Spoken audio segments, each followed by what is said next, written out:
Tag. Oop.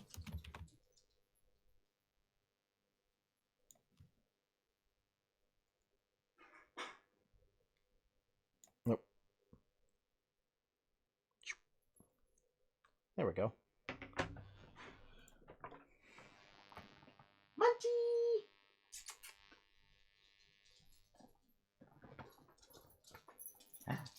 What have I got? Come here. Come here. Oh. Hey, baby boy. Oh. And he's gone. And he's gone. Yeah. That's I may have to adjust that reward tier.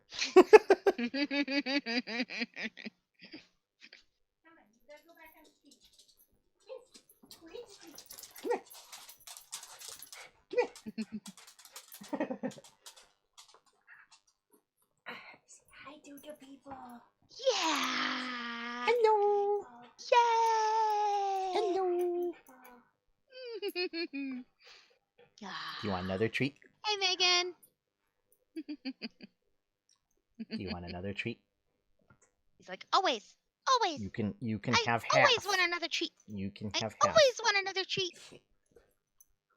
Yay! Good boy. Good boy. Eating treats. Doug gets That's treats. what I'm best at. Sean doesn't. Dog gets pizza. Sean doesn't. What? Whoa, get wrecked. So apparently, we think it might have been one of the guys working on the septic tank next door. Oh, yeah? If they got, like, pizza for lunch or something, and, like, just threw their pizza crusts out into the yard. Because Megan took Monty out to go poo, and she comes back in, and she's like, what has he got? Like, he looked like he had something on his nose, and he had a pizza crust in his mouth. Sick. And it's like... And it was, like, pepperoni pizza or something. It's like, we haven't ordered pepperoni pizza in, like, months. So the other thought was, like, if somebody's garbage got ransacked and yeah, but somebody took crust, like... Hold on a minute, though. No. How often? No. Because it would have to have been because it was the opposite neighbor's garbage got ransacked. So, like, something would have had to have drug on Prospect all sorts Street? of... No, on Ann Drive. The okay, corner, across the street. right, they're working on the corner. Yep. But the one that's on the opposite side of our house, their garbage got ransacked. Oh. So okay. what we don't know is if something, like, grabbed a pizza crust and brought it all the way across our yard and then dropped it off on the other side of the yard. Or if it was one of the guys working, like, on lunch or whatever, like, ate up to the crust or whatever and just, like, tossed it or something. I don't know. Unknown. I don't know. This is But, me testing on Audacity to see if I hear an echo. Test done. It's not really an echo so much as, like, it's hard to describe. Like, it sounds like in an open space. Yeah. That's just because I'm in my room and it's not, like, soundproofed or anything. Yeah. It's because he has a fancy mic now. Well, I mean, I'm sure there's still things I could do to adjust it to make it sound better. I just don't know what. Yeah. I'm not doing any post-processing with it or anything either. It's just straight plugged in. Is it set to cardioid? It's the heart one, yeah. Okay. Yeah. I don't know. I know for me, I have to talk into it. I don't know if it's set up the same way, where, like, the mute button faces me, and then it points, like, straight up. Because I have to talk into the side of the microphone and not, like, the top of the microphone. Like this? Any better? Yeah. Yes. Yeah. Yeah, much better, actually. Uh-huh. Yep. It was really weird like that because the instinct is, like, talk into the microphone straight on. Mm-hmm. Is that better there? Like that? It's better than it was before, but not as good as when you were... Holding it right in front. Hold on. Yeah. I need to do some tests on my own recording here. Test. What does this sound like? Done testing.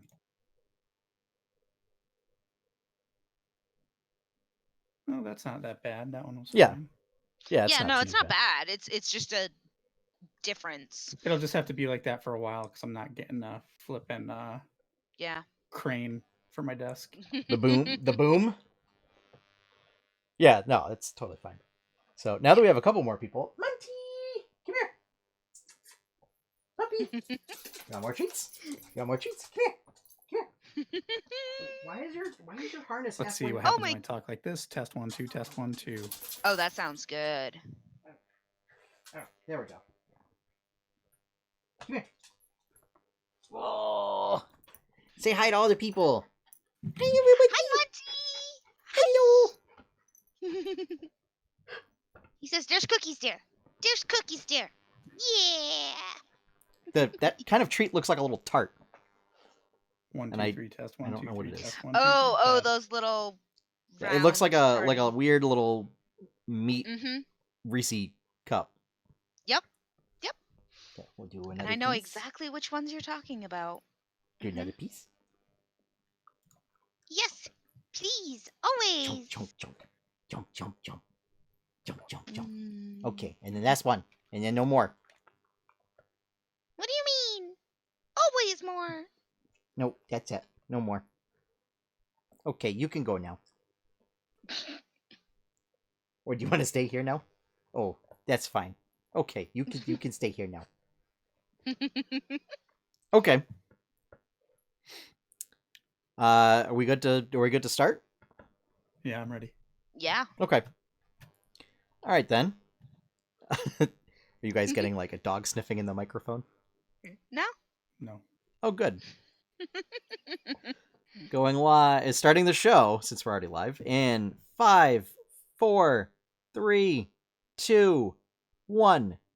Coming up on episode 163, BlizzCon 2019. Legend of Vox Machina gets a second season, Unearthed Arcana options, and much, much more on the 8-Bit Adventures podcast.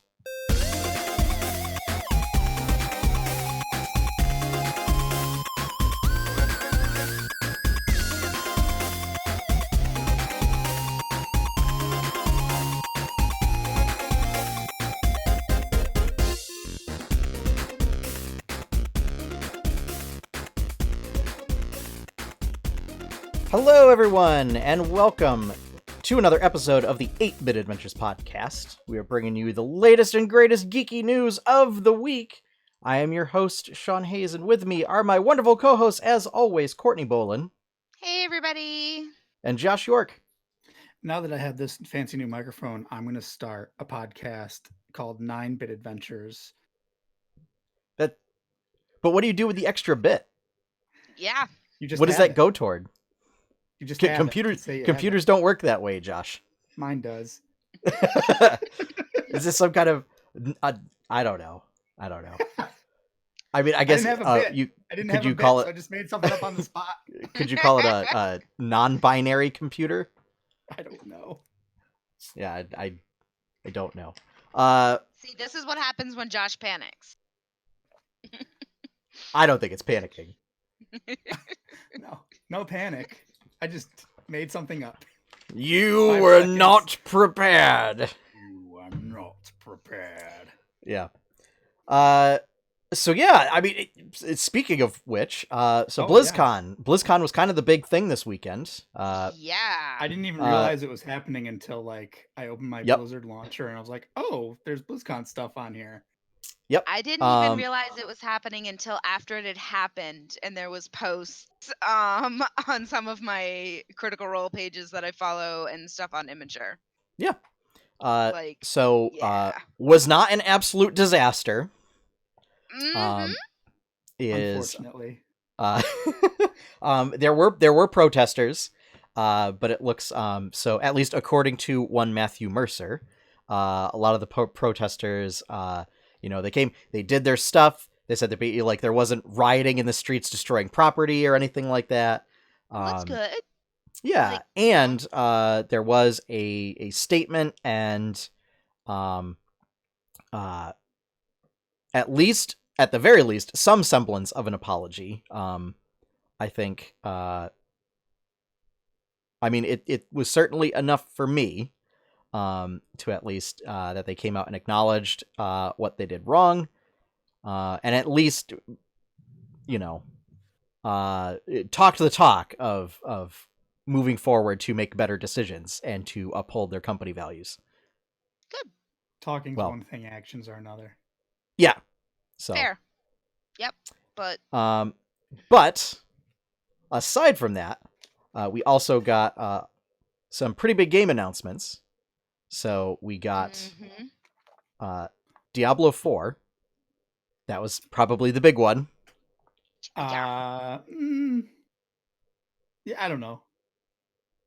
It looks like Diablo.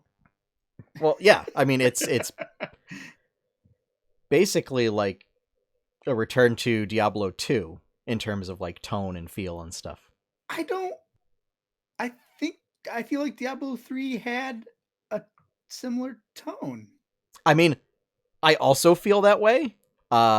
So I'm a little. I never got that complaint because that game is gothic and dreary, and I mean, maybe it's a little more colorful just because of the art style used and the updated graphics. I think it was more because of the fact that, like, because we're essentially siding with Tyrael, like, it's not a very gray kind of game. I guess I can see that. It's very much like, oh yeah, we are legit heroes. Yeah, but you have to like help that one like what's that ghost? Yeah, the guy in Act 2. Yeah. Basically like a Skeletor-like guy that you then turn into a puzzle box or something. Yeah, he just berates you pretty much the whole time you try to help him. Yep. I mean, I don't know. The main problem with Diablo 3 was one, real auction house. Yep. And just lack of good content out the gate. Which was eventually all fixed. The game's pretty good, in my opinion, once they got that all like straightened out and did rifts and the expansion came out and all that was fine. It seems like we're going back to some kind of talents, like talent tree type system. That's fine. Have your illusion of choice. Yeah. or maybe they'll, I mean, it's unlikely, but maybe they'll make it so that it's actual choice, but who knows? I doubt they would make you be like forced into what you pick with like no take backs, Oh, I'm sure you can respec, yeah. Exactly. So there's no real stakes. Yeah. You can change it. But so it looks like I like that because I do like the feeling of every level getting a point. It's a a minor dopamine hit reward deal. And had a cinematic trailer in which we were introduced to Lilith. I did like the trailer. Creator of Sanctuary. So a sort of content warning before any viewers go to watch it. Gore. Yeah. Is and so a little bit of a spoiler for a trailer, I guess. No, not a lot. Yeah. You can say what you want. Basically, the gore is in order to unwittingly summon Lilith. Basically, these sort of grave robbers, tomb robbers, and this like scholar guy that they just brought along in order to open doors. Wait. Sounds familiar. They brought themselves a thief. No, it's three thieves that brought themselves like not even a wizard, a scholar. Yeah, like a priest who can read runes to open somebody who can read ancient languages. Yeah. And then figure out rituals. They get essentially like chained upside down to these sort of like Stonehenge like monument structures, and then their innards get pulled out and form a sort of triangular gate with their blood. Their outers. Got it. That is then becomes Lilith's cape. she has Lilith. this like, it becomes Lilith. She passes through it, and it sort of like becomes her skin, but then also becomes like her giant cape. Yeah. I don't know who Lilith is. She was a demon that kind of like rebelled against hell, and created sanctuary. Right. We're talking that, not biblical. Okay. Yep. Yep. I mean, there's probably some relation. I don't know who Lilith is in the Bible. I don't know. But in the Diablo context, she created the world of sanctuary, and is like the progenitor of Nephilim. Okay. Yeah, there were a couple of like tomes and books and stuff that you could read in Diablo 3 that kind of touched on it. It was I think it was in Reaper of Souls, like late in Reaper of Souls, when you're going through what's his face's like fortress. Was it Malachi or whatever the Death Guy's fortress is? Azrael? No, Ariel? No. I don't know because I've never played. I should know because he's in Heroes of the Storm. Yeah, he throws the little mini scythe things. Yep. So basically, his fortress, he has a bunch of tomes that detail like how Sanctuary was formed. And it was Lilith paired up with an angel, and they created Sanctuary as like a buffer and a haven for humanity. So okay. So one of the thoughts is that like perhaps in a twist we might actually side with Lilith, since even though she's like a big demon type person, she seems sympathetic to humans. Seems pretty bad. Yeah. But the other thought might be that like that the high heavens are coming to purge Sanctuary. Ooh. And that we need Lilith to stop them. Fight Imperius? Okay. Yeah. I mean that's man. a possibility. I like that. Malthael, that's who it is. Malthael. Malthael. Yeah. Especially now with Tyrael and Malthael gone. Yeah. Is it I can't remember if Oh no, I think Imperius died. Did he? I can't remember. I think Diablo took him out. Did he? Yeah, Diablo might have wrecked his ass. Yeah. So, but yeah, so we may end up having with that there may be some kind of like power vacuum type structure in the high heavens that leads them on say a burning crusade into Sanctuary. Ooh. I wonder if it'll end with a giant sword being stabbed into the world. You know, that doesn't seem out of the realm for Diablo. Dear gods, just seriously. Even I got that and face palmed. I mean, come on, guys. Guess what? I don't think what's cool? There's Druid. Druid looks pretty cool. Yes. So they showed off what is it? Sorceress, Barbarian, and Druid. Yeah. So I think it's likely that we might see Necromancer. Okay. Since I know that was hugely popular. I want Witch Doctor. Maybe.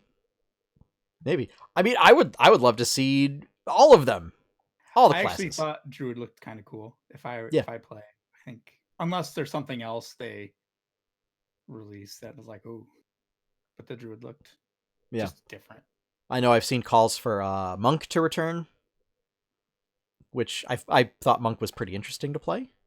Monk was all right. That's what I mostly played. Yeah. What's another one? Wasn't Assassin in Diablo 2 that they didn't have it in Diablo 3? I'm pretty sure Assassin was in the expansion for Diablo 2. Oh, I never played the expansion, so I'm not sure. Yeah, I'm pretty sure. I know I played. Was it just Amazon? Yep. I think was the class. Oh, I wonder if they'll have Amazon in this one. Maybe. Or just some kind of like ranged. I'm sure they'll have some kind of ranged character, either Amazon or Demon Hunter. Valkyrie, was that one of the classes, or I don't know? I just said I think they should have a Valkyrie. Sure. Yeah. A spear wielding class. Yeah, just throwing spears. Polearm user. Yeah. Wait. That was basically a build for Amazon was like spear chucking. Yeah. And Heroes of the Storm, who's the one with the spears? It's Cassia. Yeah. She's based on the Amazon. She's like the Amazon. Okay, she's the Amazon representative. Okay. Yeah. That's what I was thinking of when I said Valkyrie. Yeah, it was weird because there was previously a Nova skin that was an Amazon skin from Diablo 2 for Nova, so that I you could remember have. That. I would get confused when they were both in the same match. Yes. Yep. Yeah. So, but yeah. Diablo 4. Did they say anything about Diablo Immortal? They did not. Yeah, that was conspicuously absent. Wait. Diablo Immortal is the mobile game. Being made by Tencent. That thing. Yeah. That we've talked about on here before. Yes. Yeah, you guys have phones, don't you? Also, is this an out of season April Fool's joke? Yeah. Yeah, there wasn't really any mention of that. I think that was smart. Because they're just gonna release it in China only. Maybe. Probably. Probably. But yeah, I guess they had playable demos for Diablo 4. Everybody said it felt really good. I watched some gameplay of it. It was of Barbarian. It looked like Barbarian. Yeah. Just jumping around and smashing hordes of enemies. So looked like there was the original gameplay trailer. Like there was some bear, bite, shoot lightning, be a bear again. It's like, okay. There was some kind of treasure goblin, so it looks like they'll be returning. That's good. Yeah. Whatever. It just has to Diablo has to be replayable. So like they need to have the content and that all set up out the gate. Yeah. Once people get through the story and start doing the whole grind thing, like you have to have that system in place to keep people. They're definitely going to have that. Because that was one of the successful things, particularly about 3. So they're going to have that. They're going to have like specific PvP areas. Oh yeah, PvP. They said PvP in 3 and it never happened. I remember when 3 was coming out and all the lead up to it, they talked about PvP and it just never came out. Yeah, I think they'll make it a priority for this one if they didn't do it for 3. Since I remember that was a big thing with 2. I know. So, but they did mention that. So yeah. Coming to PC, PS4, and Xbox One. So it will also be coming to consoles. When's it releasing? They said it not even Blizzard soon, so. Oh, so why even say PS4? Because PS5 will be out by then. Mm-hmm. Yeah, I don't know. Yeah, we just know not anytime next year. So at least we're talking at least 2021. Maybe even longer than that, but so yeah. Yeah, currently in development. Yeah. I mean, that's fine. Still. So. And enough that they got a working demo. Yeah. Which, you know. So, the next up, all the wild speculation, not so wild. World of Warcraft Shadowlands. We all die. Yeah, they mentioned that, but they don't really it's not really clear, do we all just die? Do we figure out some ritual to cross over without dying or something? Unclear. But we got a cinematic. We see cinematic. Lich King Bolvar. Always good to see him. Yeah, absolutely getting wrecked. God, the comments on that was just drawing all sorts of parallels to Star Wars, and it's like, can you guys just stop? What do you mean? How Sylvanas has just become an overpowered character without putting any work into it. Just like Rey is what the comments said, not what my personal beliefs are. The Rey one I get, but I somewhat disagree. The Sylvanas one, no, because they've been building this up for a whole 2 expansions. And they've been explicitly mentioning that she's been getting power from places that they can't really figure out where, and that she should be stopped. Yeah. Everybody's been saying that, so it's okay, yeah. I mean, it makes sense. Been paying attention, I guess. Yeah. Oh, interesting. And really, it's not like anybody hasn't tried to just destroy that helmet before. So, I mean, who's to say? Like, it's entirely possible that they could have just done that this whole time. But they did talk about how it was previously mentioned that there must always be a Lich King. And that there will be ramifications to there not being a Lich King. Now the Scourge is just on the loose. Wild and rampant. Yeah, thanks a lot. Nothing to control it. Is this like how Davy Jones' ship must always have a captain kind of deal? So this is, the way the Lich King works is, so the Lich King, who is basically Ner'zhul, the premier orcish warlock that basically led the Burning Legion. Sure. Or led the orcish horde, kind of a thing. Yep. Basically, like, failed in the initial invasion, or somehow failed in the initial invasion, and then was cursed and bound to this helmet. And I think, and sword or something, or maybe it was the armor and the sword or whatever. Yeah, whatever, just the helmet domination. And he became the Lich King. Okay. And so it was, during the events of Warcraft 3, called out to Arthas, and basically, like, tempted him, and got him to put on the crown, and basically, like, fused his soul with Arthas's, and created this Lich King figure, who then was able to create this army of undead that was supposed to serve the Burning Legion as, like, an invasion force into Azeroth. I am following, actually. Yeah. Okay. Ultimately, Ner'zhul, though, they didn't count on Ner'zhul being like, oh, demons, let's screw them over. Because we have the might to do so now. And they did. So it's basically, these undead are all sort of like they're all being controlled by this singular figure. Okay. Without the singular figure, it's just they become mindless, rampaging undead.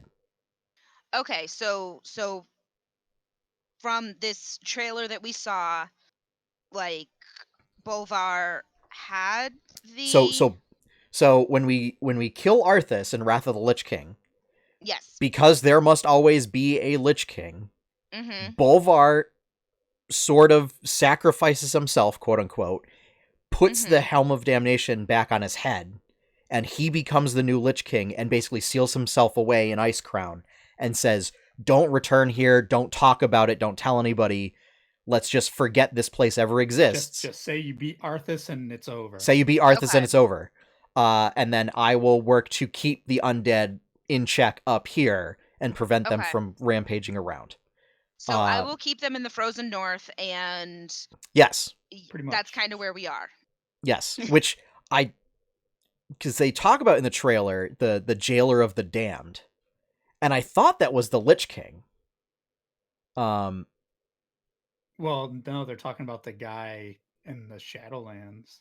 Yeah, which I still, like, yeah, I'm confused because, like, even the voice sounds like Ner'zhul, which would make sense for the Jailer of the Damned, except during the events of Legion?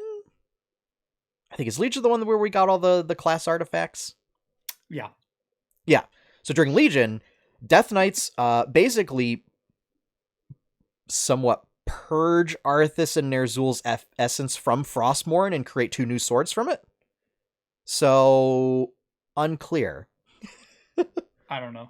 I thought it was Ner'zhul. That much up on the lore to. It also would kind of fit Blizzard's MO right now of bringing back Ner'zhul to be like the big bad who's controlling Sylvanas or something. It would be interesting because, well, they did say you're going to run into other, like, people from the past. So this whole expansion is you're going to death. You're going to the death side of everything. We're basically where all the spirits of all the dead go to, and you're going to run into characters that you dealt with in a long time ago. Like Uther is a guy you haven't dealt with since Warcraft 3. I think it's the case where we might not die because they keep making a big deal about how, like, mortal eyes have never have never seen these wonders here in the Shadowlands. Oh, so it sounds like we're physically crossing over. Oh, so it's like mortals going to Avernus. Ish? Kind of. It's more like mortals going to the Shadowfell. Yes. In D&D terms. Where like typically the only souls that go to the Shadowfell are or well, it's only the dead go to the Shadowfell and then kind of pass through wherever. Or it's like kind of the outer planes for most folk. Because so in the Shadowlands there are 4 zones, but like 4 major zones that are also the major factions. I didn't write them down, but basically I remember one, Bastion, because there were jokes about the video game Bastion as well as the Overwatch character. Then there's Maldraxxus. Yes. I hope I pronounced that right. Ardenweld and Revendreth. Yes. So and basically everyone loves Revendreth already. A place where flawed souls reside among grand Gothic architecture. It's the vampire one. Yeah. So Revendreth is also known as Barovia or Dracula's Castle. It's just Ravenloft. It's just Ravenloft. It's just Ravenloft. I mean, I've been to Dracula's Castle, so yes. But this is specifically Castlevania Dracula's spooky. Castle. Yeah. I would love it if there was a musical arrangement that paid homage to Castlevania. That would be great. There needs to be a quest where there's like a Simon Belmont character. I can guarantee there will probably be something like that. They did a Link one, so like they do all stuff like that all the time. Also, for one of the vampire, even if it's just like random like talking text or whatever, if you pass by that just says like "What is a man?" Yeah. But yeah, so basically these are 4 factions that you're going to pick a faction. So kind of harkening back to Burning Crusade when you picked Alder or Scryers. Seems like it's going to be cross faction, so this will be a way to kind of de-emphasize Horde v Alliance a bit and instead play up like, well, are you going to be High Heavens? Are you going to be unusual Feywild in the afterlife? Are you going to be necromancers or are you going to be vampires? But it also didn't, it said like they all specifically relate to death in some way and that it's not like good versus evil kind of a thing, even though it like plays into like, necromancer is bad and vampire is clearly bad. And it should be pretty neutral. I mean, death should be pretty neutral. Yeah, with the Bastion being the homeland of the Valkyrie and this zone is reminiscent of a heaven of sorts, according to WEBC.com. But it sounds totally have brought up. It sounds like though, like I don't know how much sort of interfaction conflict there's going to be. Well, it sounds like those are going to be the zones. Like those are straight up areas. But it's also factions. Yeah, each within zone those. has faction related. Because you ally with a faction and you get specific benefits for allying with said faction. So it's like, for example, for the Fey one, it's basically you get like a movement-based ability as one of your benefits. And I think it's so the Necromancer one is basically you get like the Death Knight's ability where your soul exits your body. It's like a Leoric's ability in Heroes of the Storm, where you send your soul out and then you pick your body back up after. Whereas like the Fey one is you turn into a fox and you run around really fast, so you just get like cat form. Well, it sounds like stuff like that. Once you've completed the main campaign, then you can choose to align with one of the covenants or the factions. I don't know. The faction stuff doesn't interest me at all. I don't know. It's like the least. It's like interesting splits thing a lot of stuff. One of the other things is there's some kind of like special. They said it was like some kind of special bond type buff that you get, where it's like you bond your character to like like a specific NPC. Yeah. To gain certain benefits. Yeah. It'll be like your followers. So I mean that sounded interesting. I'm intrigued with this level squish. Yeah, so okay. That's the big one. This gets weird. I wonder if people like classic. It's I've heard a lot of analysis on this, and it seems like even before they released WoW Classic, and it was just the feedback people were giving even before it released, when like after they announced it and before it came out, is it must be that the retail team started listening to that feedback and being like, okay, maybe we should start, since there seems to be a lot of hype around this. Maybe we should start making tweaks and everything. So I'll be curious to see if they kind of shift back to some kind of talent tree type thing. Well, they said you're going to get something at every level. They did. They wanted each level to feel significant and like you gain something every time you level. Yeah. But for an explanation of this level squish, because it's a little weird and complicated. So, current level 120 characters are going to get squished back to level 60. It sounds like if... I have 50. Sorry, 250. That is correct. Yeah, 250. Yep. And it sounds like basically if you're like... What I'm not clear on is what if you're between level 50 and level 120? You'll be squished to a relative level between 1 and 50. I'm sure they've done the math. Okay. Yeah. The other thought that I had was as long as you're like above level 50, you just get squished down to 50. And then... but anyway, so then this new content will be level 50 to level 60. So the new cap will be level 60. For new players coming into the game. Yeah. So if I were to somehow... if Courtney were to somehow start playing, you would start at level 1. You would start in this like brand new area that they're going to create. That then leads you into Battle for Azeroth. And Battle for Azeroth is going to also get level squished so that it becomes like a leveling zone.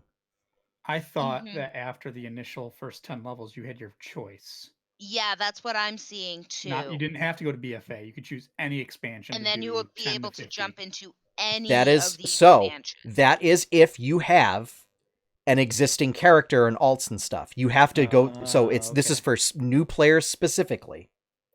You are going to have to play through the most recent expansion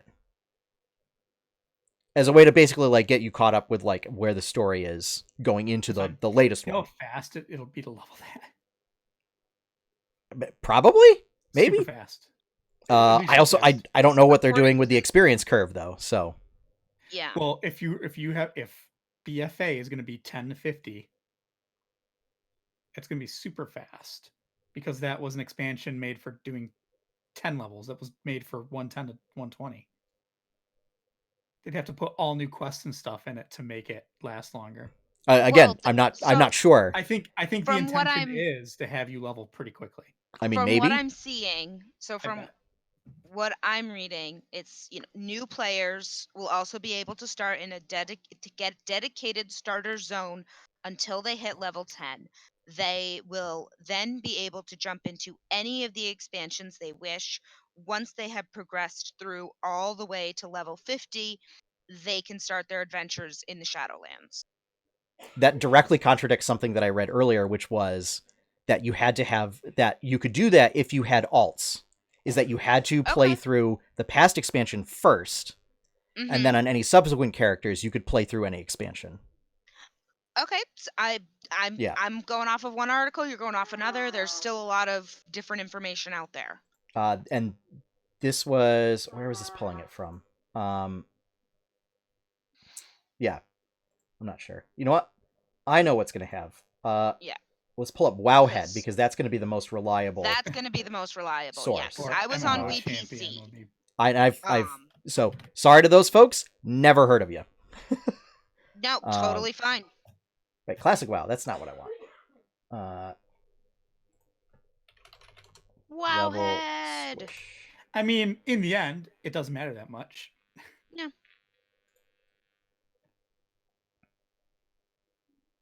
But it's also cool to know. The more interesting bit is that there's a new leveling experience from 1 to 10. Mm-hmm. Yeah. It's called like Exiles Reach or something like that. Oh, it's D&D. Hey, there's a missing expedition. Go check it out. And here's your first 10 levels. And what's actually cool about it is it ends in a mini dungeon. So it's actually a nice way to get new players kind of used to the game and how things work, and like forcing them to do a dungeon at the end. To be like you have to group with people and work together to accomplish things. So I like that quite a bit. So according to Wowhead, levels 10 through 50, after completing your starting zone experience, players will arrive at the capital cities for the next step of their leveling adventure. All zones before Shadowlands will now scale all the way from level 50.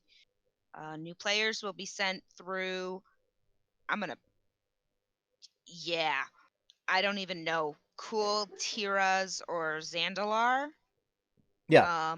Yep, that's the 2 BFA. Yeah. That'll help them feel like they aren't left behind, ensuring that they can get caught up on the most recent portion of WoW's storyline without having to go through additional loops. Or hoops. Yeah, loops. Veteran players will be approached by Chromie, who senses they have done Battle for Azeroth before, and offer them the opportunity to level in any expansions. So that's where...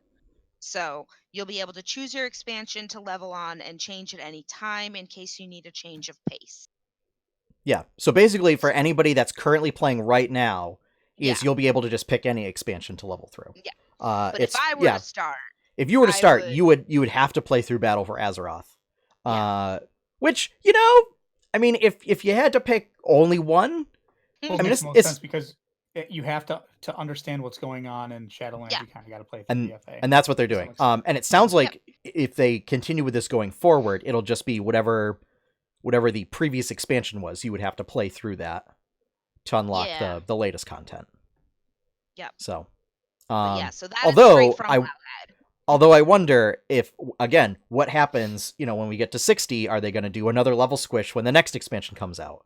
Are they, I would like to know what is the plan going forward, and I don't know if they figured that out yet.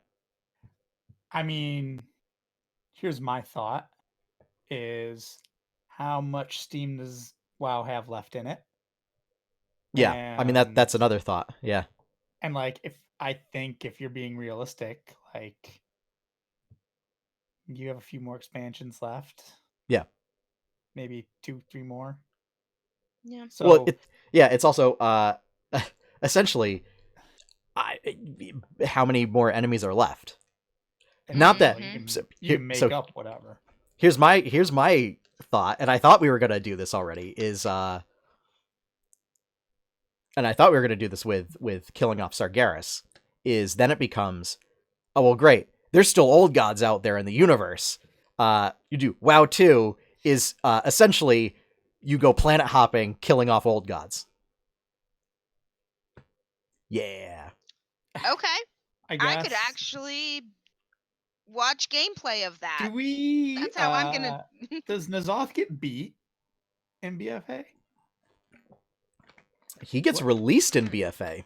Right. But then I thought there was some leaked stuff of you basically Dragon Soul him and win in a cutscene. I think there might be some kind of patch coming out before this expansion comes out. Yeah. That addresses N'Zoth, but as of right now, no. I was reading something where people were annoyed, oh, that's how this is resolved. I didn't read too much into it, just people seemed annoyed. Yeah, I don't know.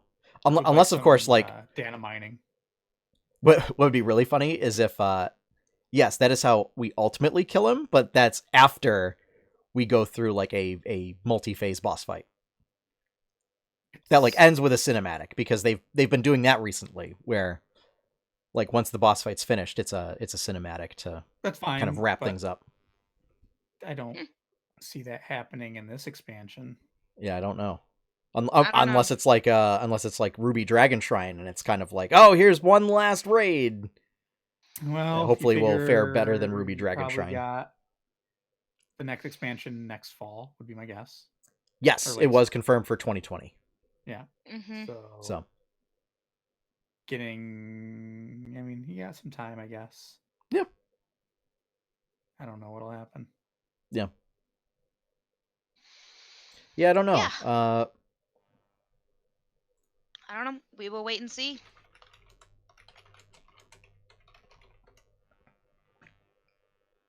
Yeah. Yeah, the last thing is just, he awakens. So what else came out of BlizzCon? Although there is a Visions of N'Zoth patch that is coming out. Oh, wait a Whatever. minute. Hang on. Do. WoW's story has kind of gone boring to me, honestly. See, it's There will always be funny a to 12 me. boss raid in order to conclude the story, and the final boss will be N'Zoth. Okay. Right, See, this it's is always also what funny to will me. unlock Volpera and Mecha Gnomes. So you can be a tiny Fennec Fox person and fight N'Zoth. These furries out of my game. There will also be top hats for Worgen. But Fennec foxes. Yes, but you have to play Horde. Oh. The wrong faction. Best faction. So, I'm still Next not going up- to pay retail. I'm sorry. I'm just not going to do it. next up for Hearthstone, we have Descent of Dragons, which will sort of close out the 3 I completely cycle ignored all story. the Hearthstone stuff. Basically, it's another dragon expansion. We've gotten a couple of those so far. The big thing is they're bringing Galakron in, who's this big giant like progenitor of dragons. Does all sorts of bad stuff, so he's on the side of the baddies. And Hearthstone Never is what I basically thought. getting auto chess. Hmm? So Hearthstone is getting an 8-player mode where you draft cards and then they, I don't know, play themselves or something. I think What's it the might point actually in be that? live right now. Well, it's like Teamfight Tactics, Courtney. So I don't know what's the point in that. Ask Josh. I don't know. I don't care about Hearthstone. I ignored everything that was said. This is the first I'm hearing of it. Yeah. So yeah, no. I might actually jump back in. Some of the hunter cards that are low rarity look pretty good, and might be able to throw a deck together with those. So anything that doesn't require me to like purchase 40 packs just to build a viable deck, good. And then Yeah, 'cause finally, Overwatch 2. Overwatch. Yeah. We got a cinematic trailer for that, as well as a gameplay trailer. Overwatch 2 is basically Overwatch 2 is just is just an expansion to Overwatch 1. Yeah, I mean, basically, that's fine. Which is fine. I'm okay with that. I'm just annoyed that they're calling it Overwatch 2. I saw something online. It's just an add-on to Overwatch 1. It feels like to me. I saw something Not that it's where bad, it's like, but just like what it is. Yeah, I saw something that was like the game that everyone actually wanted, and it was TF2 2. Team Fortress 2. I didn't hear that. I was an image that I saw online. Funny, haha. Yeah. I mean, what they're adding is interesting. Yes. More interesting to me than the actual game itself. So, but it depends So, on what it. I will certainly be excited for PvE mode. Because I don't necessarily mind, like first-person shooter games if they have like it's like sci-fi first-person shooter games. It's just like the multiplayer aspect, especially online multiplayer, is I'm not great at them, and so yeah, I don't like playing a game where I'm just getting beaten over and over and over again. Yeah, at a certain point, that doesn't. Except when you don't, because Right. I have other games that I want to play. Yeah, So, I'm just joking. I don't play Overwatch because I'm not good at it. So Yeah. I don't care. I have friends don't that play are good at it, and I like the idea of StarCraft. I think it's cool. I like the characters. I don't play it because I'm not good at it. Yep. And now with the story missions, I guess there'll be ways to level up characters, like you get talents. And they said sort of like in Battleground type games, or Battle Royale type games, there will be item drops through the story missions that will kind of affect how you might build your character throughout the mission. Okay. Where like it's kind of like Left 4 Dead. If you're familiar with that game. A little bit, yeah. Or Vermintide, which is also kind of like Left 4 Dead. Yeah. So it's basically you're going through level fighting hordes of enemies. It's PvE and it's basically a survival mode essentially. But that's what I've heard people describe the PvE content for Overwatch 2 as. Yeah. I'm interested if there's loot. If there's not loot, I don't care. Like what persistent can loot. I get out of this? Persistent loot. Yeah. Not like you get it in a level and it's gone when you're done. I want stuff that persists. Yeah. On character. I think that might be in terms of like the talents and leveling up and stuff. I mean, it will also have skins and things like that because all that stuff is carrying over from your progress in Overwatch 1. So, which I thought that was nice. But I mean, yeah, this is. I mean, it's basically. I mean, it really is an expansion.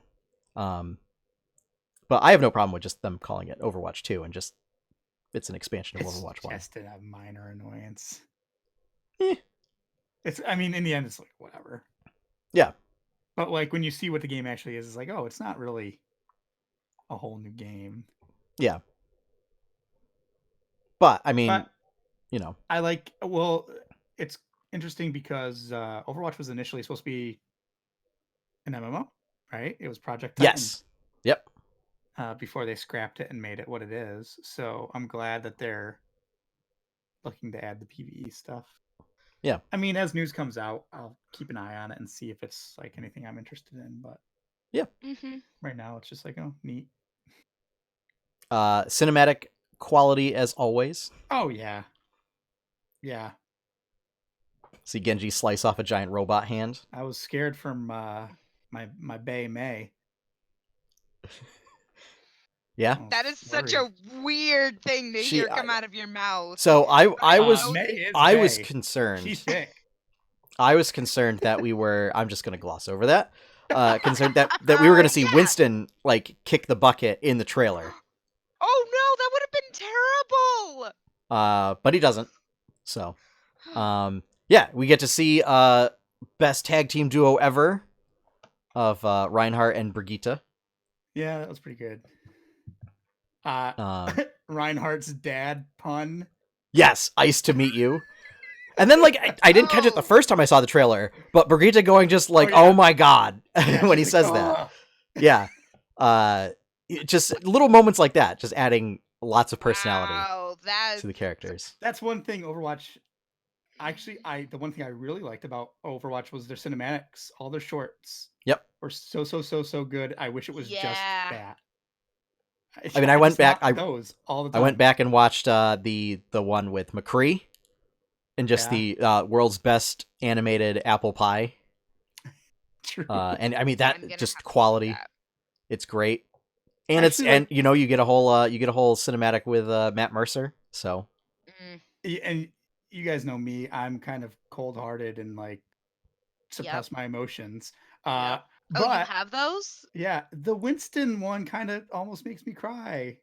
The Winston cinematic, the one where he's in like the space station and it shows. Where you get his origin, yeah, that one. Yeah, the Bastion one too. Kind of gets me. I mean, we talked about the Bastion one is pretty tough. I remember talking about that Bastion one. That Bastion one hit me. And I know that was tough for a lot of folks that I know that are veterans, as well, because it touched on a lot of those themes. Yeah, but yeah, I remember when we were talking about that when that first came out. Yeah, you were like, Courtney, you have to watch this before we go on. Like, you have to watch this. Well, it's also don't watch it at work. Like, I don't make the mistake that I did and like had to like immediately just like, oh no, I can't look at anybody right now. But yeah, so all in all, I would say it was a fairly decent BlizzCon. We got some good announcements. I mean, it felt like how BlizzCon should feel every time. Like, it should always feel like there's interesting and exciting stuff. Oh, one thing. So they made a big joke about the WoW team was like, hey, we heard you guys like vanilla. So we have vanilla ice cream for sale at like the kiosks. Really? Everybody loves vanilla. Yeah, there was a lot of jokes like that of kind of like poking a little bit of fun at the audience or whatever. I know Jeff Kaplan made a whole slew of jokes, kind of a thing. It was like, you guys have known me for a long time. And apparently it was like people, I don't know, like trying to make demands or something of him, kind of thing. And he basically, like, I didn't realize that it was a joke until he got 5 minutes into what he was saying. And then I was like, oh, he's throwing shade back at Twitter. When he's like, you guys know me, you know better of what I want than I do. So because I keep forgetting. So if you guys could remind me what I want. And I was just like, I mean, he just has that personality where he's like, is he being earnest or is he like actually poking fun at somebody for this? I don't know. But yeah. So I know I kind of jumped back into WoW a little bit to get some of my characters prepped for the squish. But that's why I kind of want to know, because like I have a bunch of lower level alts, and I was like, oh, like do I level them? Are they just gonna get squished? To, like, do I just level them up to 50 and just leave them squished like there? Everything's getting squished. So, sure. I don't know. Yeah. Also, how does that work for allied races for the heritage armor? Because you had to level them to 120. So is it going to be you now have to level it to 50? I think you have to level them to 60 now. Okay. Or 50 maybe, but 50 is what I was watching something. I mean, it basically just resets it. Gotta get that sweet void elf heritage armor. Demon hunters and Death Knight start at level 1 now. Oh, that's very interesting. Yep. And I wonder if they're gonna lift. I wonder if it's still gonna be the hero restriction where you have to like have somebody else leveled in order to create one of those heroes. And I'm pretty sure all races will be able to be Death Knights now, including pandas. I don't know. We're gonna have to wait and see. Oh, that's interesting. Yeah, because I remember they did the restriction of because Worgen and goblins can be Death Knights, right? I'm pretty sure, yeah. Yeah. So I was gonna say it would make sense if like Worgen goblins and Pandaren couldn't be Death Knights because they happened after Lich King. But I guess we got enough Death Knights running around now that they can just make more. I was gonna say, yeah, I think. One thing I want to say is, so now that Bolvar's been uncrowned, is the Alliance gonna get him back as like a big hero again? Or does he just die? Or does Sylvanas just like kill him? Personally, not knowing lore, but knowing Matt, I would imagine that you're getting separated from that big of a source of magic. You dead. He doesn't die in the cinematic. Well, I felt like that was all that was keeping him alive anyway, was that helm. Because when you beat Arthas in Lich King, and Bolvar is basically just crucified above the throne. Like, he's barely hanging. Arthas has just been torturing him for the whole expansion until you get there. And I always felt like he did it as like he was going to die anyway, so he might as well be Lich King and do something good rather than just die off. That's what the impression I always got. But how cool would it be because since he's basically almost like a weird elemental guy now. Yeah. He gets purged by the dragon fire. Yeah. Dragon Flame Bolvar comes back for the Alliance. Wear some sweet paladin armor again. He'll be neutral. Probably. I mean, he'll be the leader of the Death Knights still. Oh, that could. Who's the leader of the Death Knights now? I think is it still Morgraine? Probably. I feel like there was a shakeup of that during Legion because I think it was Morgraine was like, yeah, you're spending too much time with the Lich King. Stop it. Also, like, why are we raising up 4 new horsemen? Stop it. Why are you go make Tyrion forging a Death Knight? Why are you going to make Tyrion a Death Knight? Stop it. And you don't. And then I think he's just like, or it might be that Morgraine seeds makes the player the leader of the Ebon Hand. I think that could be. Well, that's right, because in Legion you're the leader of your class. Yeah, that's right. But it might be like in terms of story that he's still actually the leader or something. Or maybe since they put like weird NPCs in place of the player characters for the official war. One of your followers? He might have been one of your followers if you're the Death Knight leader. I think so. Then he wouldn't have been a leader. I don't know. He would have been like the second in command. Maybe. Whatever. Yeah. it all gets weird with high level D&D type stuff. I know. Yeah. Yep. So, speaking of D&D, Yes. so really, actually, you know what? Let's do the other gaming news first and get through that. So out this week, Death Stranding and Need for Speed Heat. Yeah, I added these last second because I figured we were going to talk about Death Stranding. I have a soft spot for racing games. Mm-hmm. I kind of like, it's kind of like my fighting. I really like them, and there hasn't been a really good Need for Speed for a long time. So what's sad is I had to ask, like, is that a game or is that a movie? So I think they've done a Need for Speed movie, right? Yes. Yeah, like I think Aaron Paul was in it. And I'm pretty sure I remember seeing it and being like, wait, isn't this just Fast and the Furious? No. You should feel bad about that joke, Josh. What? No. What? I didn't make a joke. Never Not mind. on purpose, anyway. I must have... No. Yes. Video game, new racing, fun. Yeah, okay. So like I saw some streamers playing it today. I was like, oh, I forgot they talked about this at E3. Looked cool. And it looks fun. It's an arcade racer, so I'm actually kind of interested. Oh, in nice. Snag it. We'll see. And then so that's just that. And then Kojima's Wild Ride, Death Stranding. I'm pretty sure it is just a walking simulator. Oh boy. I'm pretty sure it is just a walking simulator with like weird metaphors and like I have seen a very strange story. I have seen that it's a game that is more interesting to watch somebody else play than it is to play yourself. Yeah, I don't know if I'll pick it up right away. Don't get me wrong, I love like all the Metal Gear games, and if it was a Metal Gear game, I'd probably be right on it.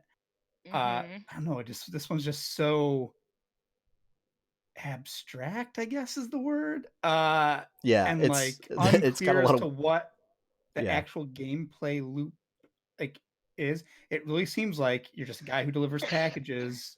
Mm-hmm. And you deliver packages, and then there's cutscene. Deliver packages, cutscene. Well, according to the PlayStation website, after the collapse, tomorrow is in your hands. Well, yeah, here's the deal. The world collapses, and you got to deliver packages to try to connect all the cities together and like rebuild the country. Like that's the deal. But at the same time, there's like weird supernatural stuff. You've got a baby in a liquid canister attached to you to detect the undead things that are roaming around. There's a guy named Die Hardman. Because babies can see ghosts. Yeah. Yeah. There's a lot of weird stuff, which is great because that's like Kojima, and like that was always part of Metal Gear 2. It took itself super seriously, but then you have like Psycho Mantis and like Revolver Ocelot and like really weird characters, which is fun. And I think you'll get the same type of thing here, but I think it's just Kojima trying to tell his story and trying to do more. He's trying to basically make a movie in a video game. That's what he's always tried to do. Kojima was a guy who wanted to make movies when he was younger and got into video games. So all of his games have been very cinematic in that type of way. It looks like a lot of it is like building bridges and connecting society and like getting people to remember that you need to forge connection with others. Right, but like that's so like the context of that within all the weird supernatural stuff is where everyone's like, huh? Yeah. What's going on? Which to me, again, that's the interesting bit. So it's going to be a lot of like forced metaphors and like stuff like that, which is fine. I like pretentious stuff like that in my video games. I love Xenogears. I love Metal Gear, of course. So it'll be fine. I don't know if I'll pick it up right away just because I don't have a ton of time to play games right now, and it's just I don't know if it'll be something I'll be like I like playing, or will it be just something I like watching like the story bits of? Yeah.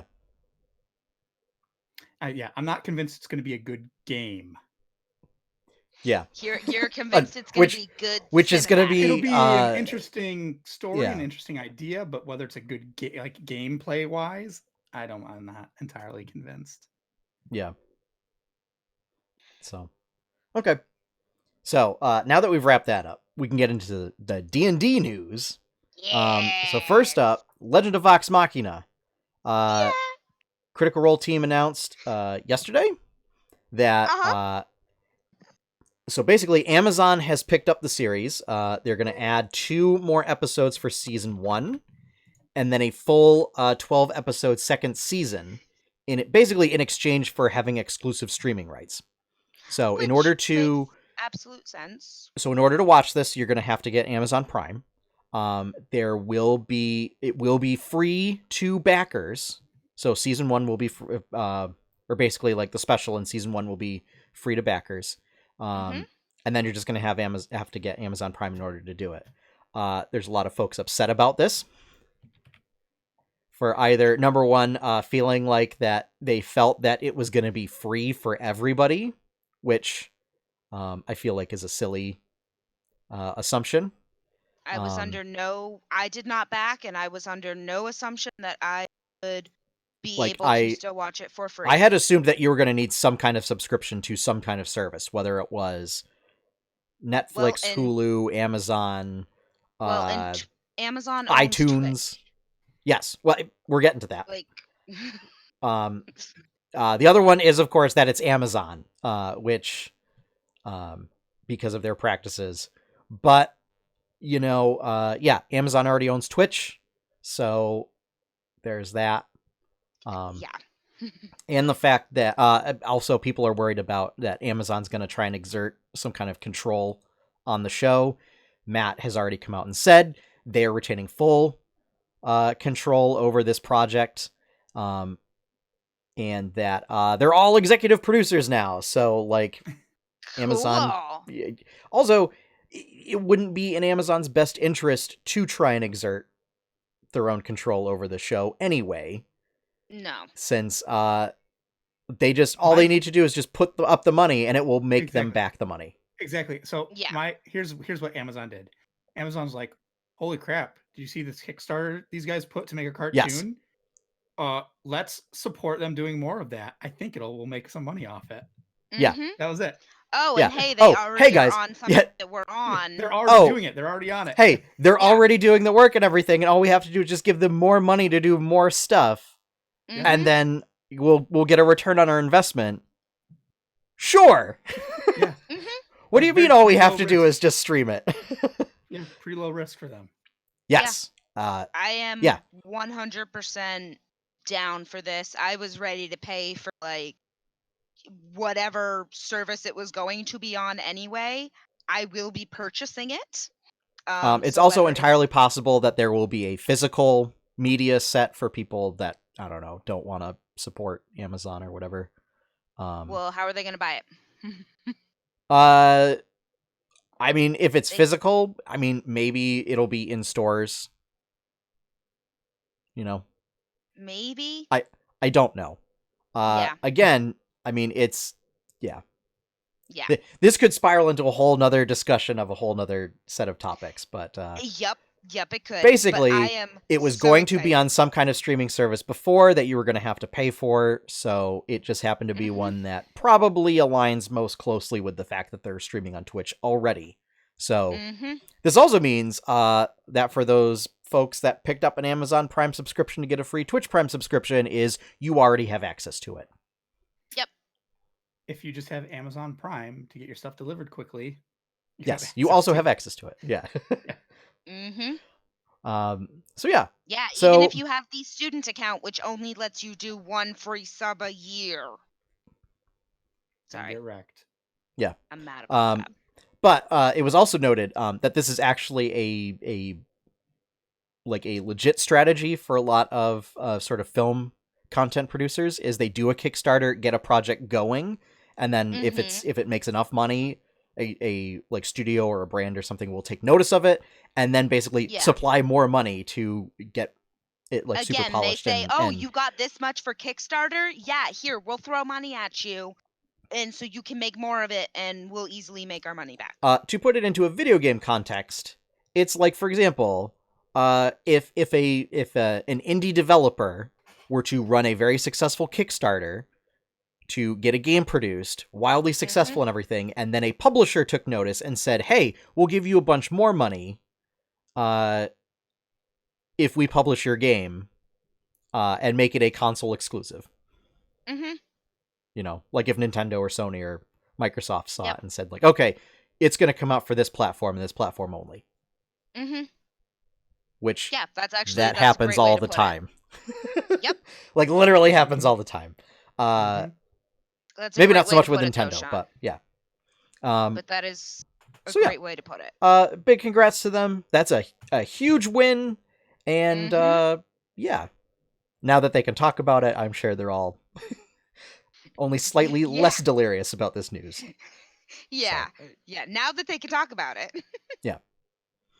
I'm so and then excited. In addition to that, we got a sort of an interesting Unearthed Arcana this week, where it is the sort of long-awaited, we'll say, long-rumored class alternative features Unearthed Arcana that was kind of hinted at way back when they were still talking about doing another fix for the Ranger. And they said, yeah, we'll kind of do something like that. It's got stuff for every class. Some classes get more options than others. But basically they include things like extra fighting style options, extra battle maneuvers. Ranger, they include like alternative features for just about every class feature that basically fix like every possible problem that you could have with the Ranger. So they just straight up fix Ranger. Yeah, pretty much. Including like basically they give you options for Beastmaster that has bonus action attack built in, so that pretty much and has slightly stickier than existing pet options. So like that fixes Beastmaster without having to do any sort of like weird alternative mechanics. Who'd have thought that all they had to do was just make a custom creature to fix the problems. Things like Sorcerer got extra meta magic options, as well as options for spending your sorcery points on. So things like you can spend them to gain bonuses to skill checks, which I thought was interesting. Let's see, what else? Rogues got another use for cunning action, where they can stand still and get advantage on their attack roll. So you can only use it if you haven't moved. Yeah. So we were kind of talking about this a little bit.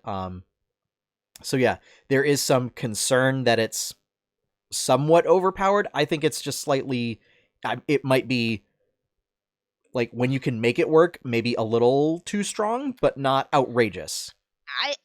It's not like it gives you a straight buff. I think, you can still botch on advantage. You can still... Well, advantage gives you a big advantage, right? So yeah, rolling 2 dice is really, really good. Yes. No, that's not... Also, I'm not taking it also lets you sneak attack. I'm actually in disagreement with Sean. We were talking about this. I think it's just fine. Because as DM, and I do this too, I overpowered you guys in my game big time. I just make everything harder. Easy. Problem solved. Like that's always my solution as DM. To clarify, I don't think it's broken by any means. I think it might just be, and I don't necessarily, I think like even if it's overtuned slightly, you've got to use a bonus action to do it. So Driz was saying, I'm just worried about how it waters down the arcane trickster's ability to give itself advantage as a bonus action. I don't think so, because you don't have the movement restriction for Arcane Trickster, which for rogues is a big deal. So that's something to consider. Yeah. I think what is a side effect of it is it makes a level 2 dip into rogue more appealing for any kind of like archer type character or characters that don't care about not moving. Fine. Target those characters in combat, make them have to move. It's easy fix. But yeah, I mean, so that's the thing. DM fix. It also it's kind of I mean, if it's for sneak attack, it still has the, sneak attack restrictions. But yeah. I just think it's something where it makes it basically it's just a side effect of it. And it makes it a good option for basically non-rogues. if that makes sense. Yeah, it's good for a dip. It's a decent, interesting tactical option for rogues to be like, do I stand fast and attack, or do I want my mobility? Whereas, for something that I kind of look at it like isn't focused on mobility. But I kind of look at it similar to almost, because the Tabaxi have that, like, you can dash and then you can't move your next round to like get all the way out of somewhere. Yeah. And I kind of see this as that. It's like you can do something cool, but then you just can't have moved. You just didn't move that turn. Well, yeah. The idea is you're that a ranger and you're just standing still. Yeah. Plinking away. Yeah. No, I'm right with you on that. Yeah. But like I said, have your enemies just start targeting them and force them to move. Or yeah. Even well, then, here's what I'm thinking. They're having to use their bonus action to do that rather than using their bonus action to do whatever else they can do within their other class. Yes. So it's like whatever. That's options, and it's a trade-off in some way or another. I mean, what I'm thinking is something like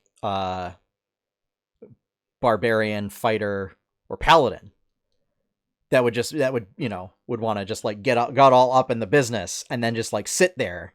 But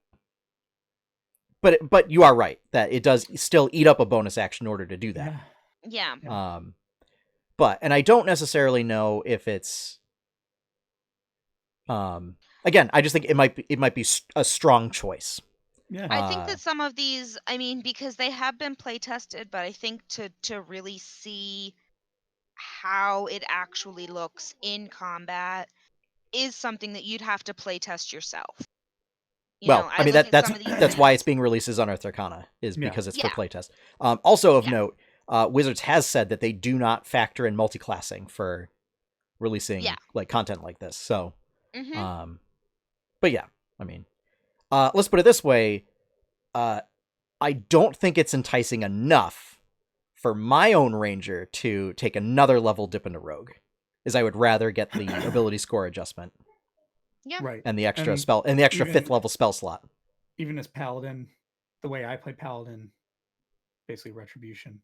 Well, you also like I'd if you still oath, rather dip in the you warrior. just I'd still rather dip in the warrior or fighter. Sorry. Same thing. Yeah. Basically.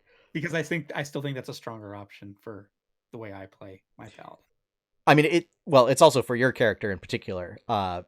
You are able to get advantage on your attacks without having to do stuff like that. Once per rest, but yeah. Yeah. But yeah, most of the time my attack bonus is so high it's not. Yeah. I do it on bosses usually. Yeah. For barbarians, we get an interesting thing for barbarians where instead of fast movement is when a creature moves to be within 15 feet of you, I think it's within 15 feet, you can move to them. Oh, that's interesting. Like as a reaction. And it's creature specifically. It's not like enemy. Yeah. Here, let's open this up. Open up the doc. It's kind of like Fighter had a new maneuver where you basically switch spots with somebody. Yes. Which was a pretty cool one. So when a creature ends its turn, within 15 feet of you, you can use a reaction to move up to half your speed to a space closer to the creature. The movement doesn't provoke opportunity attacks. So, I mean, basically, if an ally ends its turn within 15 feet of you, you can do that. So I wonder if the wording should be changed a bit, or if they want to leave that to give barbarians some interesting movement options around the battlefield. I like that. I see thematically barbarians should be kind of just like crazily running all over the place, almost at random. So I mean, I like that. It also kind of, people were mentioning, it kind of like opens up some design space for a heavily armored barbarian.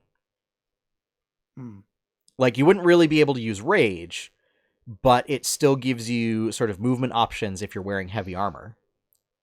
Whereas like fast movement didn't. So if you decide you would rather just like focus on being like a plate wearing barbarian, you could do that. That just seems wrong. Like a plate wearing barbarian just sounds so wrong.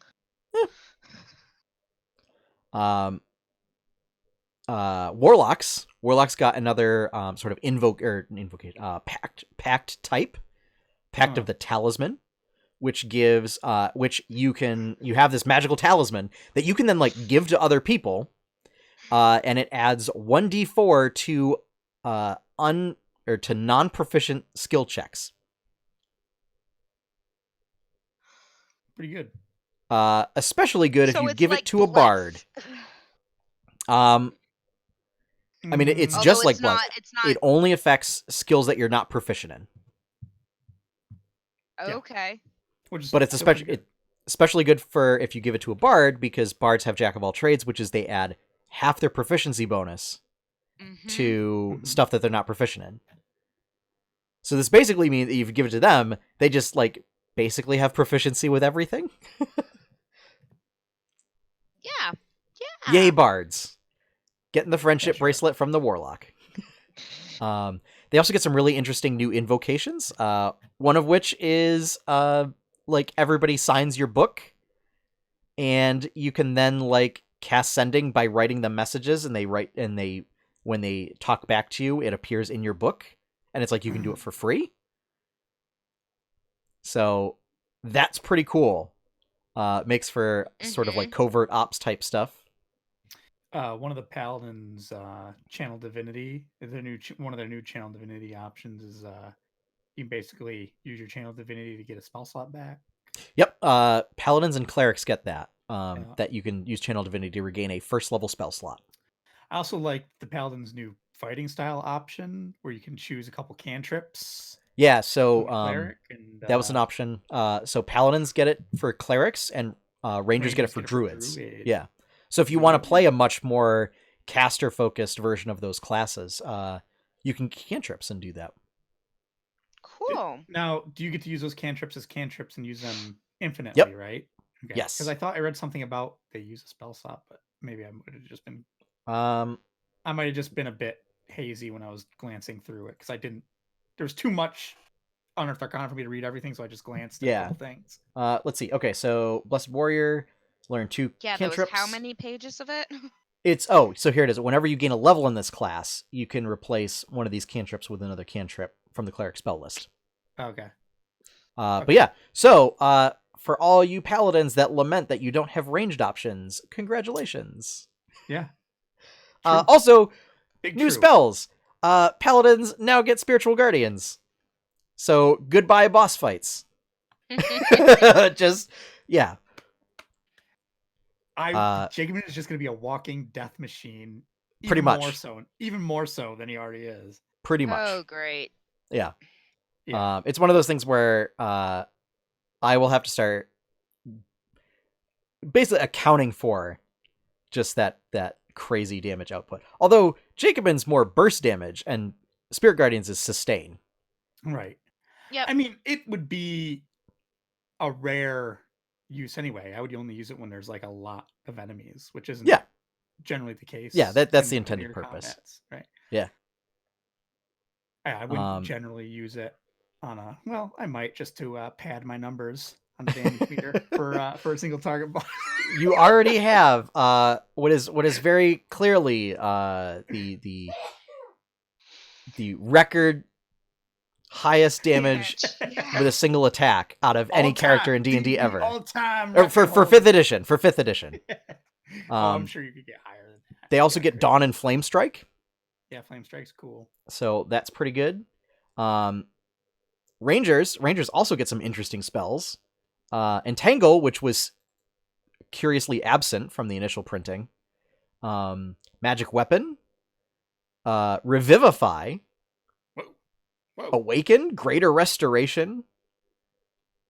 Hold on, Rangers get Revivify? Rangers also get Blinding Smite and Searing Smite. That's fine.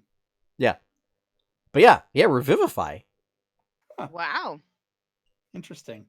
I'm excited about Awaken. Best spell in the game. That's the one where you make plants and animals intelligent. Yeah. Oh, nice. Yes. So yeah. Also, monks. Monks get a bunch of interesting, neat tricks now. The one that is most relevant for some particularly underpowered monks is Key Fueled Strike, where if you spend a key or more as part of your action on your turn, you can then make an unarmed strike as a bonus action. This is a straight up buff for Way of the 4 Elements. And it kind of makes it viable now because it doesn't just completely rule you out of unarmed strikes. Also, you can spend 2 key points and roll a martial arts die to regain the number of hit points equal to the number rolled. As an action. That's interesting. So they kind of get like a neat little second win type thing. Yep. You also get to just pick a number of weapons to be monk weapons instead of like specific categories. Which that one kind of steps on Kensei's toes a little bit. Since that's like the whole point is that you get to pick a bunch of like specialty weapons. So I guess this is you just get to pick more. Yeah, whatever. So it's if you decide, oh, I'm going to pick longsword as a monk weapon, you can. Sure. Fine. But yeah, I think it's to open up the design a little bit to realize that there are a lot of different martial arts fighting styles that incorporate very different kinds of weapons. Yeah. So, yeah. If you want to be a mall monk, you totally can. I don't know why you would be, because it doesn't mesh with the type of character builds that you would do for a monk, but yeah. I think it's more like if you want to use a longbow or a crossbow or a rapier, you can. A whip? You be a whip monk? Whip monk? Whip monk? Don't even. Wow. No. You can be a whip monk, or No. you can be a whip monk, or you can be a nene monk. Either one works. Oh boy. Let's stop the podcast now. No. Josh So, yeah. is taking over. Wow. Sean's leaving. Wow. Okay, look, Sean, listen. you can see yourself out. For podcast Yeah. listeners, this is the second time that I've been asked to leave my own house because of a bad pun. I So- believe that I've asked you more than twice, Sean. One particular note, or before we get to the last final note, also there is now a fighting style available to fighters to get a Battlemaster maneuver.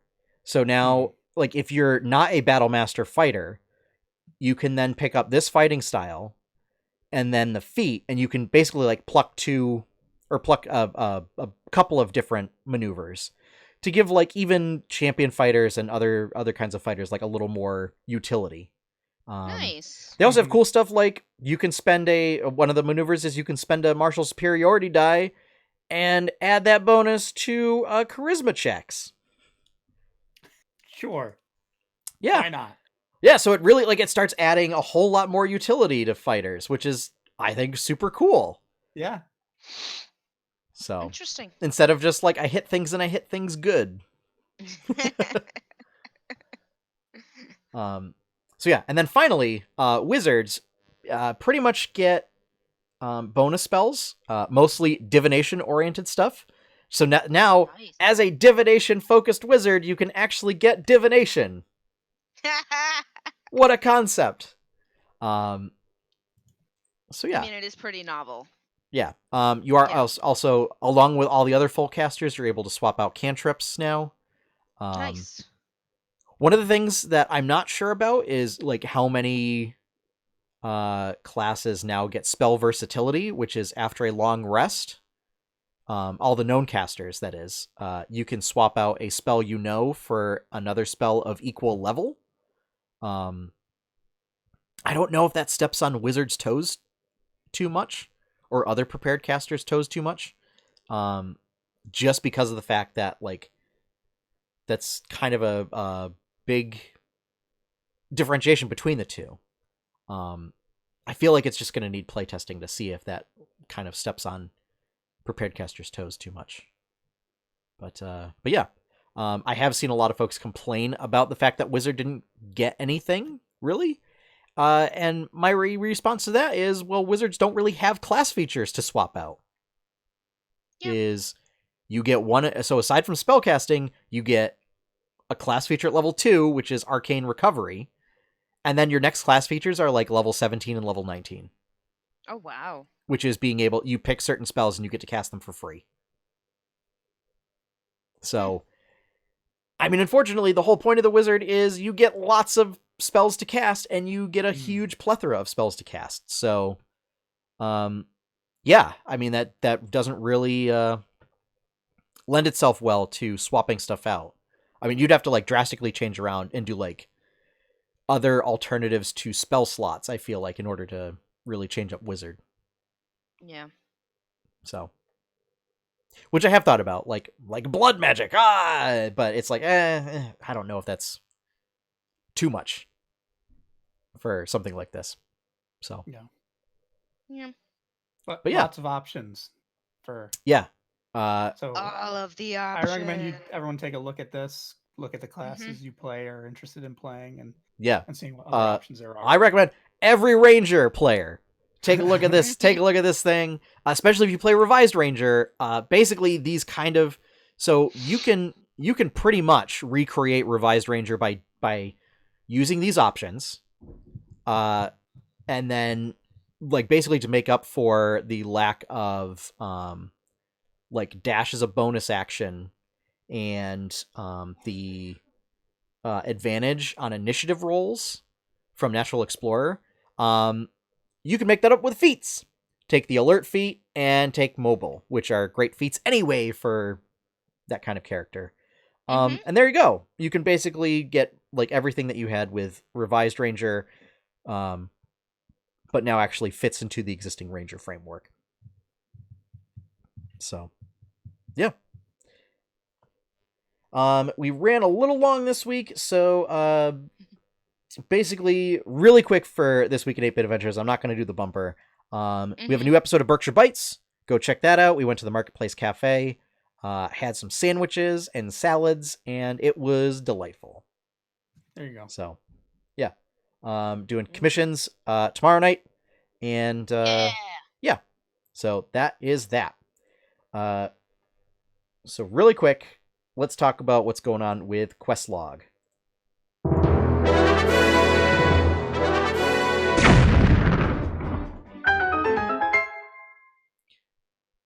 So Courtney, please forgive me for skipping you, but no, you don't have anything, so I've been having medical issues this week. Yeah. Yep. So what have you guys been playing? Take a stab in the dark. I'm gonna guess it's Heroes of the Storm. Incorrect. That's a joke for the listeners' benefit that don't know that. I was gonna say, it's been WoW Classic, and I think that it's gonna be some more WoW Classic. So yeah, WoW Classic. I got my Crown of Destruction from Ragnaros. Oh, there you go. My little flaming circlet. Yeah.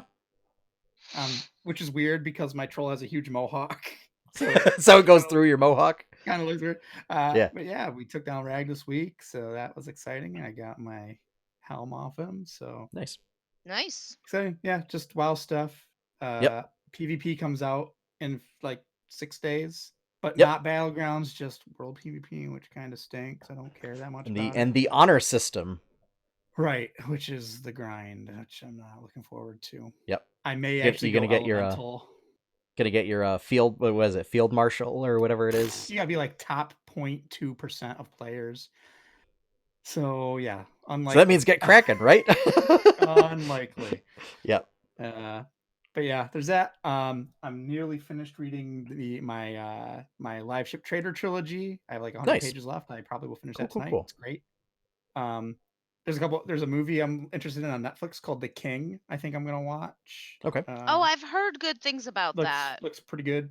And there's another movie I'm interested in seeing. It's called The Lighthouse. It looks kind of weird. That I kind of want to watch. So yeah, that's what I'm up to and interested in at the moment. Yeah. I went to see Maleficent, Mistress of Evil. It was a movie. Okay. I'm sorry, you went all robot on me. What'd you see? It was a Maleficent, Mistress of Evil. So I would say if Yeah, you that enjoyed sounds like a movie. if you enjoyed the first Maleficent movie, you'll probably enjoy this one. For me personally, it felt like a made-for-TV movie that they released on the big screen. It was just a lot of the decisions that they made. The pacing was also very weird. Like the first act of the movie just kind of like raced by at a breakneck pace.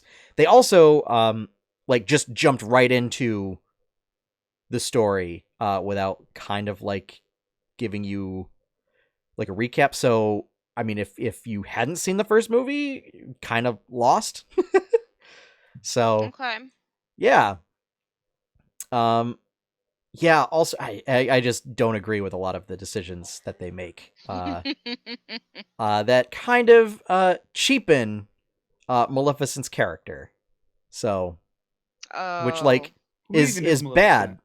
So Maleficent is the villain from Sleeping Beauty. Okay, that's why I don't. So she is an archfey of spite. So yeah. Yeah. Should be like really interesting. I actually enjoyed the first movie. Fun fact about the first movie, the little girl that they had to play Aurora was actually one of Angelina's daughters because she wasn't afraid of her. Oh. Makeup. Okay. That was actually like an adorable little tidbit of fact because she wasn't afraid of her in makeup. Yeah. Okay. Like one of the very, very little, like I'm talking like under 5 Auroras. Yeah. So. Yep. Yeah, I mean, if you enjoyed the first one, it's worth it to go see the second one. I didn't really care for the first one, so I kind of had to go see it. Didn't really enjoy it, so I think I don't think they gave an archfey the proper treatment. So, but that's my own personal opinions on the matter. It was also just like there's a whole war, and then like the war just stops, and kind of everybody just like forgets that they were fighting like tooth and nail like 10 minutes beforehand, and everything's fine. So it moments like that. Yeah. That just they don't like. I know it's supposed to be like a fairy tale movie, but it's like that's still a little. It was hard for me to suspend my disbelief for that. In terms of what I've been playing, I finally started Ring Fit Adventure. Hey. I haven't actually played adventure mode. I've only been doing workouts. Hey. So I will say, just in terms of quality, I am finding I'm gonna have to get like a separate band for the leg strap because it keeps slipping down to my knee. Which makes it very awkward when you're trying to do leg exercises and it like falls off mid-exercise. Where's it supposed to be put? It's supposed to be it's supposed to be strapped to your thigh. Oh, yeah, like mid-thigh. Like around your calf or ankle. Nope. No. So, yeah, I mean, because it's just attached via Velcro, along like almost like an elastic band. There's just a lot of tension on there. But at the same time, like it slips, so I don't know what's going on with that. So I just have to get like even like a scrunchie would work. Mm-hmm. And just basically something to hold it in place. But yeah, all in all, pretty good. I can do like the workouts are rigorous. For me, they are. That's all that matters. That's what matters. Yep. Like I just, I feel like I do something worthwhile if I only do like a 10-minute workout. And basically what you can do is like, there are either specific, it's under mini games, but there are either specific exercises that you can do, or there are like sets of exercises that you can do. And it's targeted by like, what do you want to work on? So I've been doing ones that are like, what do they call it? Spine extensor or something, which is basically holding it holding the ring cong backwards behind your head and like squeezing. Which I think is supposed to work like basically muscles along your spine. So that's been pretty useful. And then I do glutes exercises. So that when I do play adventure mode, I can just do squats to victory. I heard people are already speed running this game or trying to. Yes. That Which is doesn't sound interesting. safe. That doesn't sound safe. Yeah. Hey, if you're in shape, for sure it is. Yeah. Yeah. Granted. Yeah. No. Fair. If I tried to do it, no. Yeah, so I like how it works with a lot of those exercises. It's like because you're either like pulling the ring or squeezing the ring, it's based on how many times you can squeeze it or pull it in like 20 seconds or so. And then it gives you like a rating based on that, and then you can upload your scores, you can see your friends' scores and stuff. It's pretty cool. Nice. And I haven't even gotten into the RPG part yet. So, and I'm already glad that I purchased this game. Yay, so yeah, and I've just been doing like 10-minute workouts. So there we go. I'm able to like actually add it into my morning right when I get up. So that I actually get something done. Whereas like going to the gym would require, like in order to do a 10-minute workout would actually require like 40 minutes. Yeah. Since it would involve having to drive over to the gym, getting to the gym, like either setting stuff up or whatever, and then like driving back and stuff for at least an hour and a half. Yeah. But it's like, if I only need to get like 10 minutes in, I just need to go into the living room. Yeah. No, that's good. So good on you, Nintendo. I'm excited to go beat up some like barbell cats and weird exercise equipment monsters. There we go. So, yeah. And then Final Fantasy 14. Did fishing. Yes. I was to say, did you got fishing. Fishing. There is no mini game for fishing, and this disappoints me. Aww. Like even botany, like cutting down a tree has more of a mini game than fishing does, and that I find that an absolute travesty. Aww. It's basically like you apply bait, you can like use like I haven't unlocked this other skills yet, but basically right now for me it's apply bait, cast and then cast line. And then wait until the fishing pole bends, and then pull line back up. And I'm like, well, this is just the same thing as Warcraft, except I don't even have a bobber to click on. Oh man! I was like looking for, I'm like panicking, like, oh my god, where's my bobber? I can't. What am I supposed to click on or whatever? And then it's like it's just another keep button press of like to pull the line back up. Oh. Yeah. So yeah, but. Is that all you did was fish? I haven't had a whole lot of time, but during that play session, yeah. The rest of it's just been like questing in that area, but a lot of it's just been fetch quests or cooking. I've also been doing cooking, so I mean that's just same crafting type stuff. Except all food gives you an experience bonus, so I was like, oh, I should make like all sorts of food.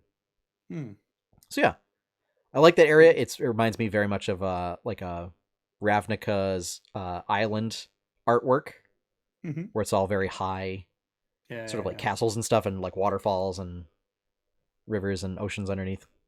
So pretty cool. Nice. Pretty cool. I have a quest to go kill some rats.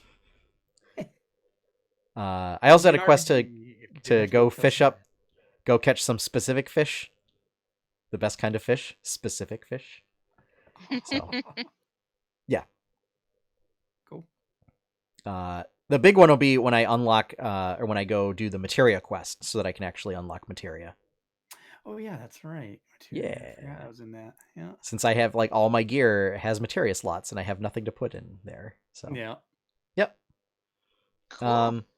But yeah, so I mean, I'll stick with it until my free trial's up, and then I don't know, like I'm starting to play WoW again, so I mean that's the thing.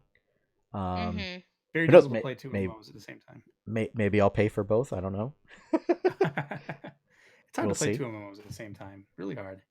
Yeah, I mean, thankfully for Warcraft, it's like I'm very focused and like kind of goal and end game oriented in those games. So it's like there's a lot to do to like prepare and be ready for that every week.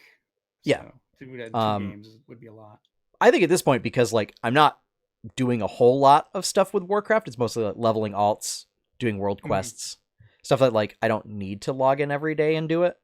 I feel like I could manage the two, but for me, it eventually gets to that point to like even where if I'm raiding, it's like, and that's my ideal world. It's like I only need to log in once a week to do my raiding, and like, or maybe twice a week, once to like get materials I need to make potions or do whatever, or make gold or to buy what I need, and then like one day to raid. That's my ideal. Unless I'm doing PvP, otherwise, if that's not PvP every day. But it's I mean, I also have I still have to finish Link's Awakening, Luigi's Mansion 3. Pokemon comes out soon, so Yes, it does. Yeah, there's all that stuff coming up. So I don't know. Yeah. Outer Worlds came out last week. I didn't even play it. Yes, it did. But that, folks, is going to wrap everything up for this week. Thank you for joining us for the 8-Bit Adventures podcast. If you want to see other awesome, amazing content from 8-Bit Adventures, be sure to check out 8-bitadventures.com. Over there you can find weekly comics, podcasts, streams, VODs, videos, all sorts of cool artwork, all that cool stuff. If you want to help support that content, there are 2 ways to do that. The first way is you can become a patron at patreon.com/8bitadventures. Over at Patreon, if patrons get access to exclusive comics, access to exclusive patrons-only Discord channels, early access to general content, and other cool stuff like that. Big shout out and thank you to all of our current patrons. Thank you for making podcasts like Berkshire Bites possible. And the other way that you can help support is if you either are inclined to pay or have a Twitch Prime subscription available, please consider becoming a subscriber of this channel. And subscribers of this channel get cool emotes that they can do. And the more subscribers we have, the more emotes I can give people.